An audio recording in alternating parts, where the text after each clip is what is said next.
Mesdames, Messieurs, bienvenue sur Gabon 24. Le 16 octobre de l'année en cours, le gouvernement gabonais a procédé à l'allègement de certaines mesures restrictives liées à la riposte contre le nouveau coronavirus. Notre invité du jour est M.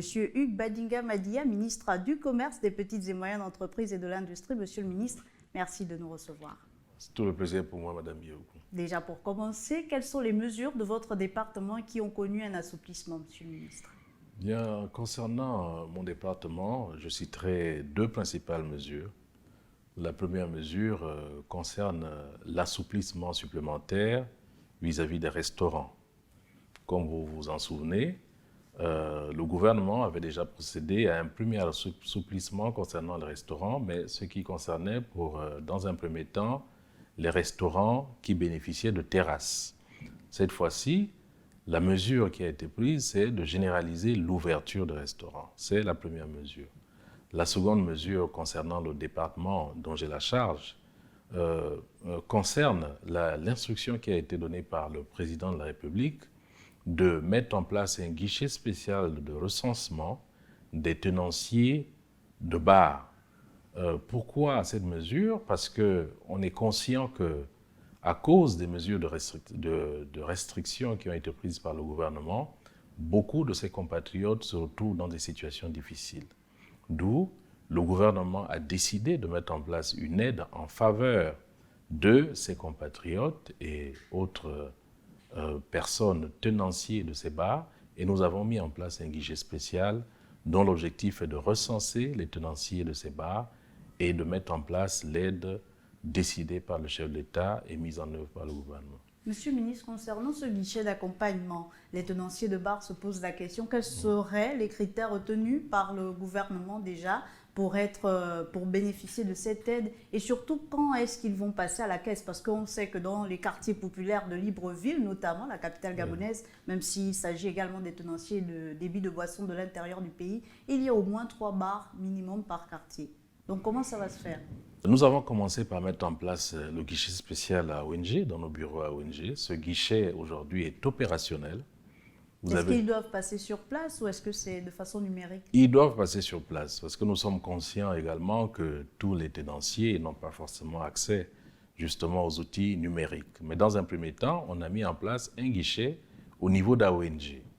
J'incite les tenanciers de bars à venir progressivement parce qu'on note tout de même que les tenanciers viennent timidement. Ils n'ont pas à venir timidement, il faut qu'ils viennent s'enregistrer.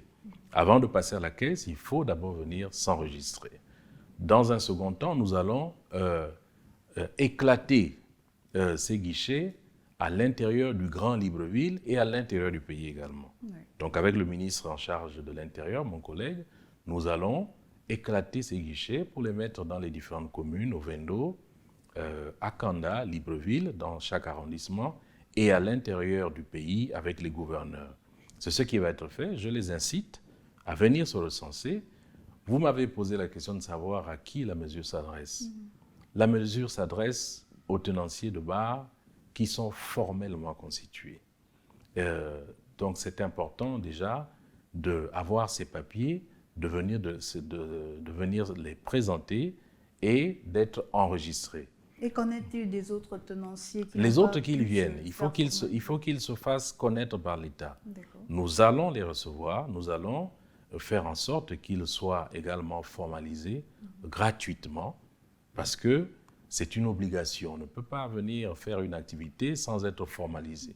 Il faut qu'ils viennent, qu'ils s'enregistrent, qu'ils ne s'en fassent pas. Nous allons faire en sorte qu'ils puissent être formalisés et être reconnus par les services de l'État, les impôts comme les autres. Donc on ne peut pas faire 2 poids 2 mesures. Nous ne pouvons pas également accorder une prime à l'informel. Mais que les autres ne s'en plaignent pas, qu'ils viennent, nous allons faire en sorte qu'ils se formalisent si tel est leur souhait. Parce qu'on ne peut pas faire 2 poids 2 mesures. La mesure de l'État va concerner avant tout les tenanciers de bars qui sont créés normalement, qui payent leur patente et qui ont pignon sur eux. Plusieurs personnes émettent quand même des réserves par rapport à cette opération, surtout qu'on n'a pas de deadline. On ne sait pas si c'est le 10 novembre ou le 1er janvier 2021 que ces tenanciers de bar qui ont déjà beaucoup souffert de la crise sanitaire iront finalement à la caisse, d'autant qu'il y a eu un accompagnement dans la première phase d'allègement de ces mesures restrictives pour les entreprises. Monsieur le ministre, qu'est-ce qui ressort de cet accompagnement à l'endroit de cette petite et moyenne entreprise? Il ne faut pas douter, déjà je tiens à vous préciser, Madame Biogou, que les guichets dont vous parlez ont été mis en place au niveau du ministère de l'économie. Je pense que c'est mon collègue qui est bien placé pour vous donner des chiffres. Mais c'est une question de responsabilité. Voilà, donc je ne veux pas... c'est un même gouvernement, c'est vrai, mais c'est d'abord une question de responsabilité. Donc mon collègue en charge pourra communiquer sur ces guichets-là. Ce que je veux dire aux compatriotes, c'est qu'il ne faut pas qu'ils doutent. Le chef de l'État a décidé d'une mesure en faveur des bars. Ce que nous demandons aux tenanciers des bars, ce n'est pas de douter. Il faut d'abord venir s'inscrire. S'ils le doutent et après s'interrogent, mais ils vont se retrouver dans une situation où un outil a été mis en place, ils n'ont pas pu en profiter. Ce que nous faisons au niveau donc, du ministère dont nous avons la charge, nous nous organisons. Je vous ai dit, il fallait immédiatement d'abord joindre la parole présidentielle, les instructions du Premier ministre, Mme Rose Christiane Soukara-Ponda, pour faire en sorte que le guichet soit déjà opérationnel. Ce guichet est opérationnel. Certains de vos collègues d'ailleurs sont passés récemment regarder comment le guichet travaille. Oui. Mais nous allons, pour tenir compte, parce que nous savons que la mesure concerne beaucoup de structures. C'est à cause de ça, nous allons le faire en relation avec le ministère de l'Intérieur, avec les maires. Donc, dans le Grand Libreville, nous allons ouvrir des guichets dans chaque arrondissement de Libreville. Vous allez ouvrir à quelle période? Est-ce que c'est la semaine prochaine? Est-ce que ce sera plus tard? Écoutez, tout dépend aussi du besoin, parce que je peux vous dire que au niveau, par exemple, d'AONG, l'engouement n'est pas fort, parce qu'il ne s'agit pas aussi pour moi d'ouvrir des structures à tout va. Pour l'instant, quand je regarde un tout petit peu le rythme d'enregistrement, AONG peut continuer justement à accueillir des tenanciers de bar. Mais si le niveau d'enregistrement s'accélère, mais nous sommes déjà prêts.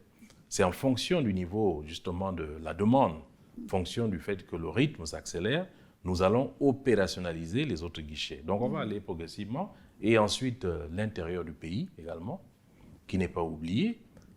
Nous avons déjà saisi le ministère de l'Intérieur, donc les gouverneurs et les mairies à l'intérieur du pays vont faire, parce qu'il s'agit d'une mesure exhaustive. Oui. On n'oublie personne, c'est une mesure exhaustive. Il s'agit de recenser tout le monde et à partir de là, nous allons reporter au gouvernement, on va le faire progressivement. On aura l'occasion de revenir vous voir pour faire le bilan de cette mesure. Il y a un cahier de charges dont vous avez parlé que les tenanciers des restaurants notamment doivent respecter. De quoi s'agit-il exactement? Et en cas de non-respect, quelles sont les sanctions? Bien, je voulais déjà vous dire que nous sommes en crise sanitaire. Le gouvernement, au vu d'une certaine évolution favorable des paramètres de santé, a décidé de desserrer un peu plus la contrainte. D'où cette mesure en faveur des restaurants, comme nous l'avions fait déjà à l'époque avec les commerces. Oui. Ce que je dois vous dire, c'est que la condition pour que les restaurants continuent justement à exercer leur activité, c'est le respect de ce cahier de charges qu'on appelle le protocole sanitaire. Que dit le protocole sanitaire? Ce n'est autre qu'un rappel de mesures de prévention face à la Covid-19 et que les restaurants ne deviennent pas des foyers de contamination.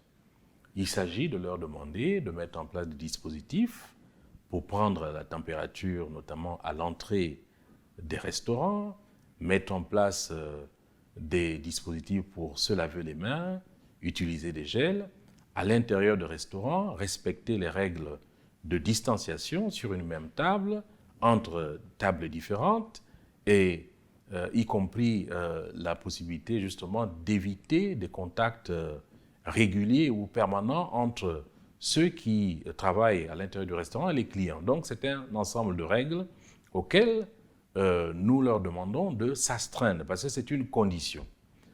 Pour suivre tout ceci, nous avons, avec le ministre de la Santé et le ministre de l'Intérieur, celui de la Défense, nous allons mettre en place des brigades. Justement, quel sera le rôle des agents du ministère du Commerce dans ces brigades-là? Ce sont des brigades qui sont conjointes. Donc, dans ces brigades, vous aurez des agents du ministère du Commerce, des agents du ministère de la Santé, de l'Intérieur et de la Défense. Le rôle, ça va être de passer dans les restaurants, nous assurer que le protocole sanitaire est véritablement respecté.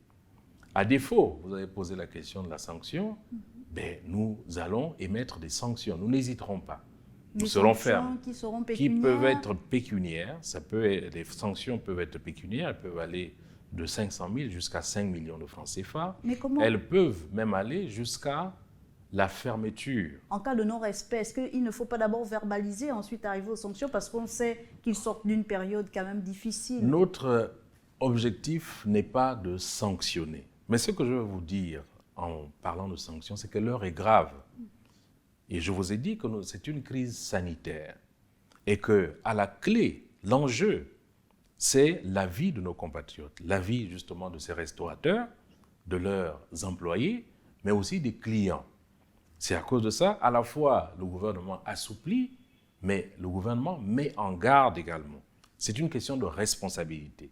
Pour dire, c'est vrai, on vous demande d'ouvrir, effectivement, mais il faut respecter le protocole sanitaire parce que le gouvernement ne veut pas porter la responsabilité qu'un foyer de contamination se développe.